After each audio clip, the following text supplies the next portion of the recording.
চোখে চোখে কথা বলো, মুখে কিছুই বলো না, ভালোবাসার নামে কেন করো শুধুই ছল। জয়পুরহাটের অতীতের সকল রেকর্ড ব্রেক করেছে এবারের শিল্প ও বাণিজ্য মেলা। ঈদ ফেস্টিভ্যালের জন্য এবারের বাণিজ্য মেলা একটি ব্যবসা সফল বাণিজ্য মেলা। So hello everyone, it's me Liza, welcome back to my Facebook page and YouTube channel. জয়পুরহাটবাসী হয়তোবা এর আগে কখনোই এত বাণিজ্য মেলাতে রাশ দেখতে পায়নি কিংবা এত ভিড় দেখতে পায়নি যতটা এই ঈদের পরে এই বাণিজ্য মেলাতে সবাই দেখতে পাচ্ছে।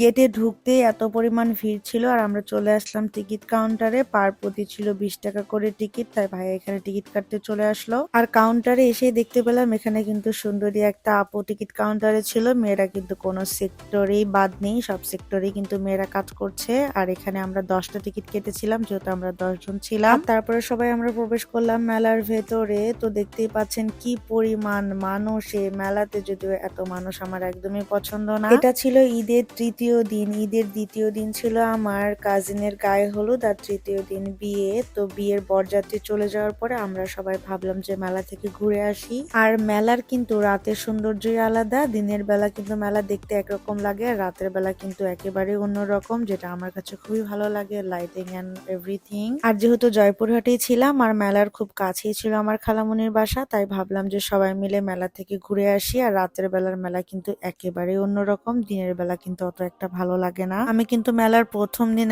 উদ্বোধনের দিনই চলে এসেছিলাম দিনের বেলা, তখন অত একটা ভালো লাগছিল না আর সব দোকানপাটও কিন্তু চালু হয়েছিল না। আর এই পাশে কিন্তু খাবারের স্টলটাও অনেক অনেক ভিড় ছিল। আর আমরা তো সবাই বিয়ে বাড়ির খাবার খেয়েছি, তাই খাবার খাওয়ার কোনো রকম ইচ্ছাই ছিল না। আর যখন দেখবেন অনেক ভিড় তখন কিন্তু খাবার কোয়ালিটি এবং মান খুবই খারাপ থাকে, তাই খাওয়া দাওয়ার দিকে না তাকিয়ে তাকাচ্ছিলাম এই নাগরদোলার দিকে। এই নাগরদোলাটা কিন্তু পুরা মেলাকে আকর্ষণ করছিল আর দেখতেও কিন্তু খুবই সুন্দর লাগছিল। যেমনটা দেখতে পাচ্ছেন ভিডিওতে, অনেক মানুষ ছিল এই নাগরদোলাতে ওঠার জন্য। নাগরদোলা ভর্তি মানুষ ছিল আর নিচে ছিল অনেক লম্বা সিরিয়াল। তো এসবে ওঠার কোনো ইচ্ছা আমার নাই, তাই পাশে দাঁড়িয়েই ছবি তুলছিলাম, যেগুলো আমার স্টোরিতে আপনারা অলরেডি দেখেছেন। এত এত ভিড় ছিল, লম্বা সিরিয়াল ধরে দাঁড়িয়েছিল এই নাগরদোলাতে ওঠার জন্য। তো যাই হোক, আমরা তো এগুলোতে উঠবো না, আমরা এই পাশ দিয়ে যাচ্ছিলাম পুরো মেলাটা ঘুরে দেখার জন্য। আর এত পরিমাণ ভিড় ছিল এই মেলাতে শুধুমাত্র ঈদের জন্য।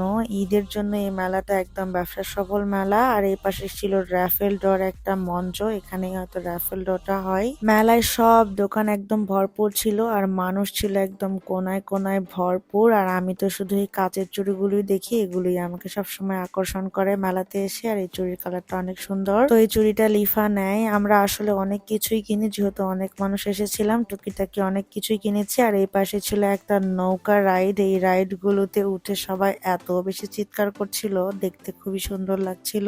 আমার কাছে এসব রাইডে এখন আর উঠতে ইচ্ছে করে না, কারণ যমুনা ফিউচার পার্কের রোলার কোস্টার থেকে শুরু করে সব রাইডে আমি উঠেছি, যেগুলো অনেক ভয়ঙ্কর ছিল। তারপরে নন্দন ফ্যান্টাসি কোনো রাইডই আমার বাকি নেই, তাই এসব রাইড এখন আমার কাছে বাচ্চাদের রাইড মনে হয়। আর এই পাশে কিন্তু অনেক জুতাও ছিল, যেগুলোর দাম অনেক বেশি ছিল, কোয়ালিটি অনেক খারাপ। আর এই পাশে এসে আমার এই পার্লের ক্লিপটা অনেক পছন্দ হয়ে যায়। সত্যি কথা বলতে মেলাতে এসে কিন্তু তেমন কোনো কিছুই আমার পছন্দ হয় না কিংবা আমি কিনি না, টুকিটাকি ছোটখাটো জিনিস ছাড়া। এই পার্লের ক্লিপটা দেখে আমার পছন্দ হয়ে যায়, পার্ল তো আমার অনেক পছন্দ, তাই এই ক্লিপটা ভালো লেগে যায়। মেলাতে এতক্ষণ ঘোরার পরে আমার এই ক্লিপটাই পছন্দ হয়েছে, যেটা আমার ড্রেসের সাথে আর ইয়ারিং এর সাথে মিলে গিয়েছিল, তাই এই ক্লিপটা আমি নিয়ে মাথায় পরে নিলাম।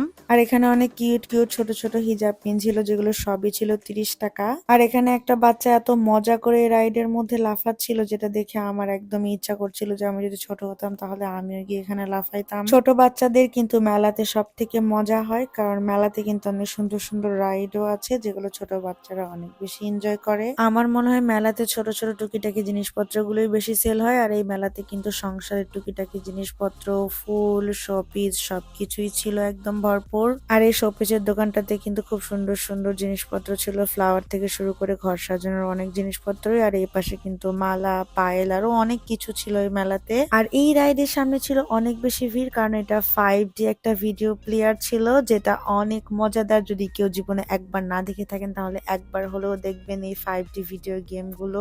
আমি আসলে শিওর না এটাকে 5D গেম অর মুভি বলে, আমি দেখেছিলাম ড্রিম হলিডে পার্কে, অনেক মজাদার অনেক মজাদার। তো যাই হোক, বাচ্চাগুলো এখানে এত মজা করছিল যেটা দেখে আমার অনেক ভালো লাগছিল। আর এর পাশে কিন্তু কাচের চুড়ির একদম ছড়াছড়ি। তারপরে এই ব্রেসলেটটা পরে দেখছিলাম, এটা কবিতা নেয়, মাল্টি কালারের ছিল অ্যান্টিকের মধ্যে। আর এদিকে আমার ছোট্ট ভাগ্নিটাকে ব্রেসলেট পরিয়ে দিচ্ছিলাম আমরা সবাই মিলে জোর জবরদস্তি করে, কারণ ও কোনোভাবেই পড়তে চাচ্ছিল না, তো আমরা জোর করে পরিয়ে দিচ্ছিলাম। তারপরে পরিয়ে দেওয়ার পরে পরে ওর সাথে সাথে খুলে ফেলছিল, ও কোনোভাবে ওর হাতে রাখবে না, এটা ওর হাতেও হচ্ছিল না, একদম খুলে চলে আসতেছিল বাইরের দিকে। তারপরে আর নেওয়া হয়নি কারণ ওর হাতে এগুলো হচ্ছিল না, খুলে চলে আসতেছিল বাইরের দিকে। তো এখানে কিন্তু সুন্দর সুন্দর টেডিও ছিল।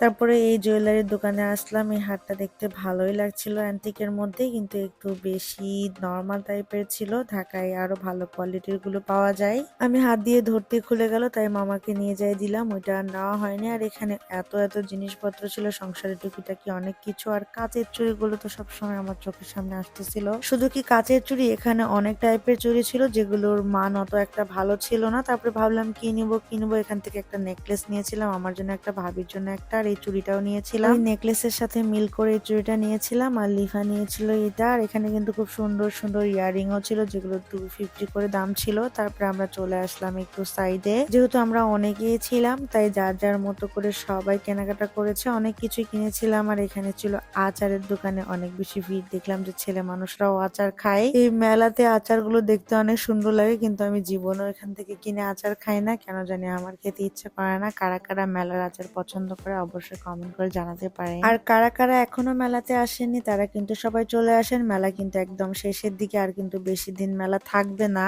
এই মাসের 30 তারিখ পর্যন্তই কিন্তু এই মেলা থাকবে।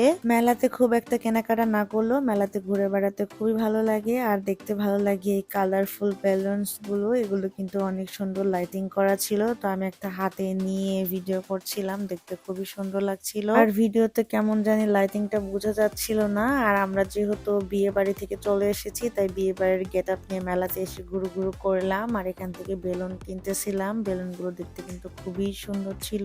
আর একটা জিনিস খুবই মজাদার লাগে, এই বাবলস গুলো, এগুলো ছোটবেলায় কি পরিমাণ যে উড়াইতাম, এগুলো কিন্তু খুবই ভালো লাগে আমার কাছে। কার কার এগুলো অনেক পছন্দ, লিফাও তো খেলছিল এগুলোর সাথে। আমরা যেহেতু 10 জন ছিলাম তাই মেলা ঘোরাঘুরি শেষে একজন বলছিল যে এগুলোতে নাম লিখে বক্সে ফেলতে, তাই ভাইয়া এগুলোতে সবার নাম লিখছিল। এই লটারি গুলো কি এভরিডে আর কি ড্র হয়, কিংবা এগুলো কে পায় বা কি বা দিয়ে থাকে কিছুই জানি না, জীবনে কোনোদিনও এইসব লটারি থেকে কোনো কিছু পাই নাই। কেউ কি কখনো এই মেলাতে এসে লটারি জিতেছেন বা কে কি পেয়েছেন বা কি দিয়ে থাকে, যদি জানা থাকে অবশ্যই কমেন্ট করে আমাকে জানাতে পারেন। ঈদের পরের দিনই বিয়ে থাকাতে তেমন কোথাও ঘুরতে যায়নি, তাই ব্লগও শেয়ার করা হয়নি। আর এই মেলাতে আসলাম, এখন মেলা থেকে কিছু জিলাপি নিয়ে বাসায় চলে যাব। ফুল ভিডিওটা দেখার জন্য অনেক ধন্যবাদ সবাইকে, দেখা হবে নেক্সট ভিডিওতে, ততদিন পর্যন্ত ভালো থাকবেন, আল্লাহ হাফেজ, বাই বাই।